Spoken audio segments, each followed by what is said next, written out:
Tingnan po ninyo yung corruption dito sa bansang ito. Yung corruption, nalulunod na tayo sa corruption. Magkano ang ginagasta ng ating bansa araw-araw? Magkano? How much does this country spend every day? Do you have an idea? 15.8 billion pesos every day. Magkano naman ang ating kinikita araw-araw? 11.7 billion pesos. So gumagasta tayo ng mas marami kaysa sa kinikita natin. Anong deficit? 4.1 billion pesos. Yan po ang inuutang natin araw-araw. 4.1 billion pesos. Or about 270 million pesos every hour. Bagsak. Magkano na po yung ating utang? 16 trillion pesos.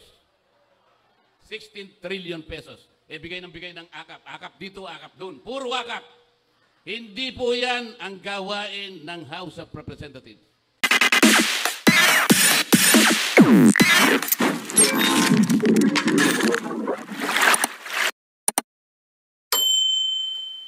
Kaya po ako nagpunta rito, parte na po ng gusto kong gawin.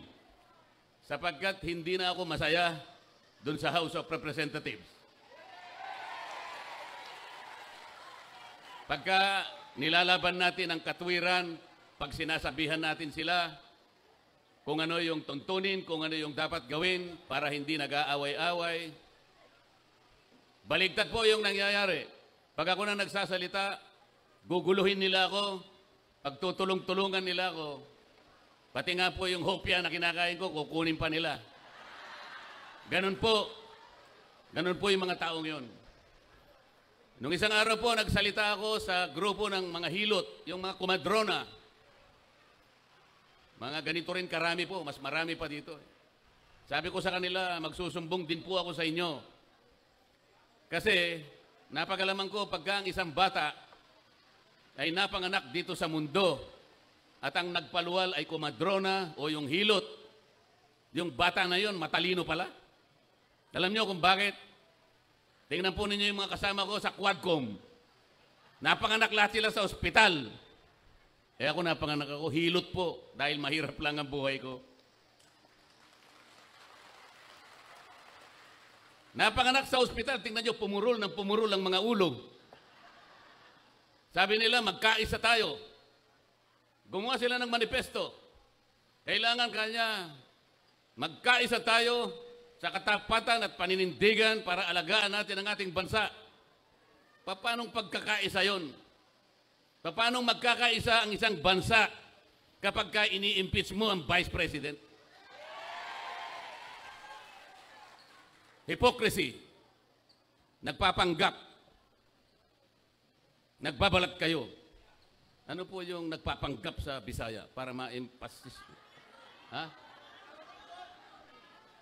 Nagpakaroon ingnon. Oh, yun. Translator ko ha?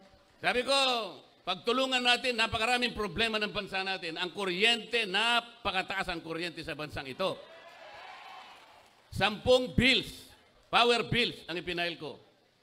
Wala kahit isa ang dininig sa committee. Paano ba puro Quadcom na lang? Lahat ng panahon, lahat ng atensyon, binigay lahat sa Quadcom. Wala nang panahon para dinggin yung mga panukalang batas na makakabuti sa tao. Ano po ba ang layunin ng ating batas sa kuryente na ginawa 23 years ago? What is the objective of that law that was enacted in 2001 or 23 years ago? To ensure the delivery of quality and reliable and affordable rates of electricity in this country. So pag sinabi mong secure and reliable, walang brownout. Pag sinabi mong affordable, abot kaya. Abot kaya. Sa Bisaya, barato. O yan, nakita nyo naman. Hindi mo alam yun, Senador Philip Salvador. Yun ang pangunahing layunin. Pero hanggang ngayon, after 23 years, abot kaya ang kuryente, abot langit. Tinanggal nila ako sa Committee on Energy. Pag sinasabi ko, walang hustisya ang ginagawa natin, you are not following the rule of law. Tinanggal nila ako sa Justice Committee. Kasi i-impeach nila yung Vice President.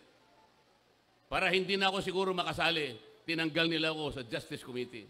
Ang sabi ko sa kanila, yun ang akala nyo. Subok-subukan ninyo na i-impeach ang Vice President. I will suggest to her that she should engage me as her defense counsel. Yeah! Kasi mali na po ang nangyayari. Wala nang hustisya. Sabi ko sa kanila, bakit ninyo sinusuri ang confidential funds ng Office of the Vice President? Why? If you are honest in trying to enact a particular law, kasi po, inquiry in aid of legislation.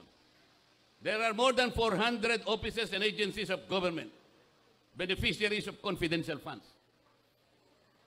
They were also notified by the COA. Meron silang audit observation memo.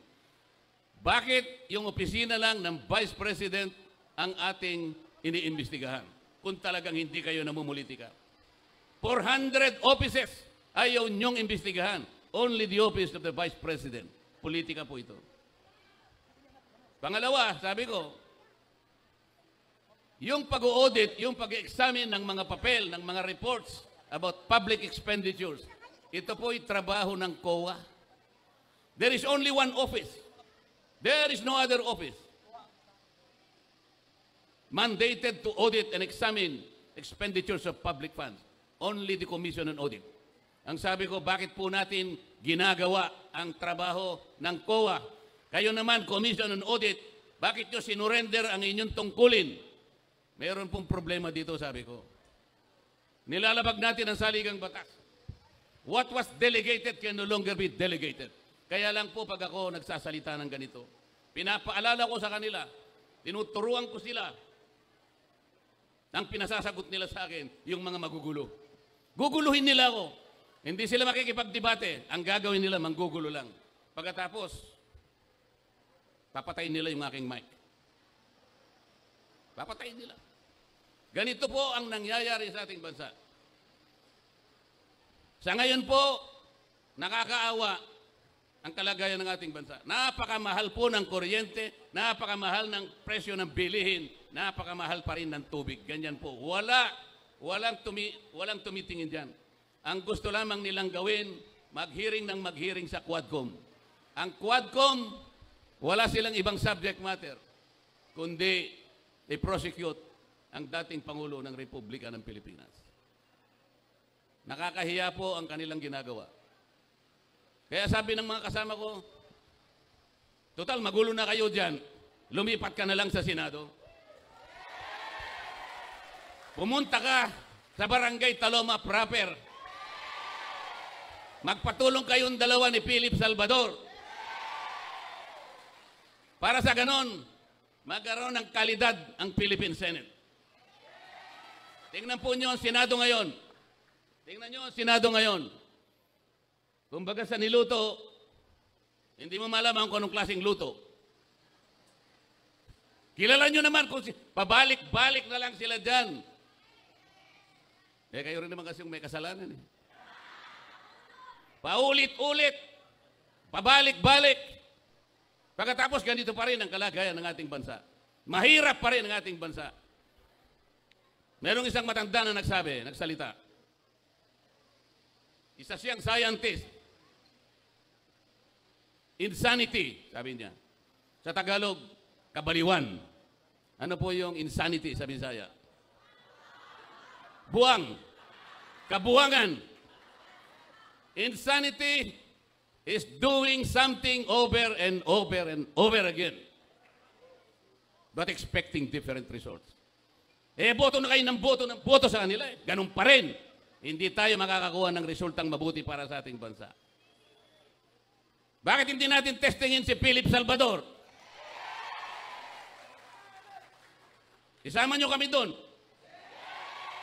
Kahit hindi mo malaman kung anong klaseng niluto ang Philippine Senate. Sabi nila sa akin, paano, isasama mo ako dyan. Hindi pala magkakapareho yung sahog, hindi magkakasama yung sangkap. Hindi natin alam kung anong lasa niyan. Tapos ilalagay mo pa ako dyan, isasama mo pa ako dyan.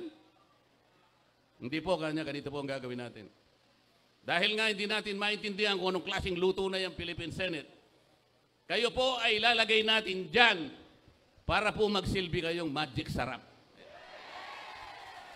Baka po sa lasa, nagkaroon man lang ng lasa yung luto na yan, baka magkaroon tayo ng pag-asa. Tingnan po ninyo yung corruption dito sa bansang ito. Yung corruption, nalulunod na tayo sa corruption. Magkano ang ginagasta ng ating bansa araw-araw? Magkano? How much does this country spend every day? Do you have an idea? 15.8 billion pesos every day. Magkano naman ang ating kinikita araw-araw? 11.7 billion pesos. So gumagasta tayo ng mas marami kaysa sa kinikita natin. Anong deficit? 4.1 billion pesos. Yan po ang inuutang natin araw-araw. 4.1 billion pesos. Or about 270 million pesos every hour. Bagsak. Magkano na po yung ating utang? 16 trillion pesos. 16 trillion pesos. Bigay ng akap. Akap dito, akap doon. Puro akap. Hindi po yan ang gawain ng House of Representatives. Hindi po yun ang aming gawain. Wala po kaming gawain na kami ang magbigay ng kung ano-ano. Tingnan po nyo yung ginawa nila. Tingnan nyo yung politika. Ang budget po na pinresent ni Inday Sara, 2 billion pesos. Ano ang ginawa nila? Tinanggal po nila, sabi nila, hindi, gawin na lang nating 700 million.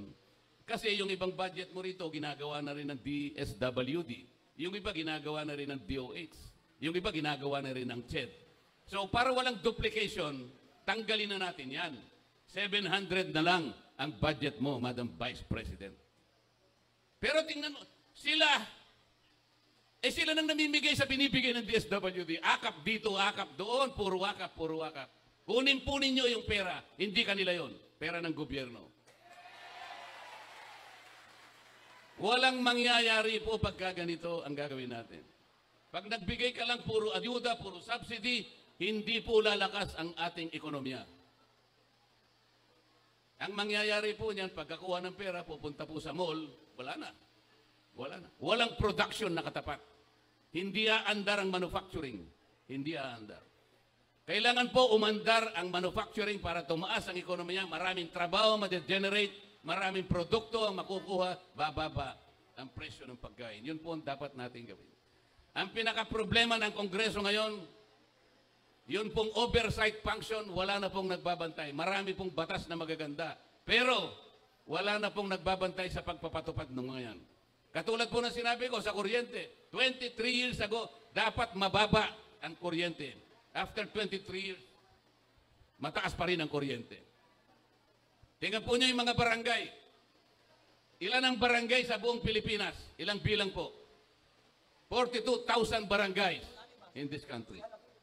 Ilang porsyento po ng 42,000 barangays ang nakatitindig sa sariling paa? How many percent are self-reliant? 2%. 98% gumagapang. Magkano ang sweldo ng kapitan? Average, buong Pilipinas. 5,000 pesos. 5,000 pesos. Sa ibang affluent barangays, 38,000 pesos. Hindi magkakapareho. Magkano ang tanod? 800 pesos a month. Paano mabubuhay ang tanod? 800 pesos a month. 24/7 ang trabaho. Ito ang problema. Meron akong panukalang batas, ayusin sana natin ito. Sana yung agwat, yung layo ng kinikita between 5,000 pesos and 38,000 pesos, medyo mapagdikit lang ng konti. Hindi po nadinig, minsan lang nadinig yung aking panukalang batas. Kasi po kinukuha lahat ng Quadcom ang panahon. Yung magagandang panukalang batas, ayaw po nilang simulan. Ang gusto nila lamang simulan ay kung paano uusikin ang Pangulong Duterte. At kung paano i-impeach ang Vice President. Kaya ako nagpunta rito para malaman ninyo ang tunay na nangyayari sa ating bansa. Pagtulungan po natin, wag po yung mawawala ng pag-asa. Sabi ko nga po sa inyo, kahit mahirap, Kahit mahaba ang laban, huwag po tayong matatakot. Alam ko po yung mga tao dito sa barangay Taloma proper ay matatapang din, kagaya ng Vice President.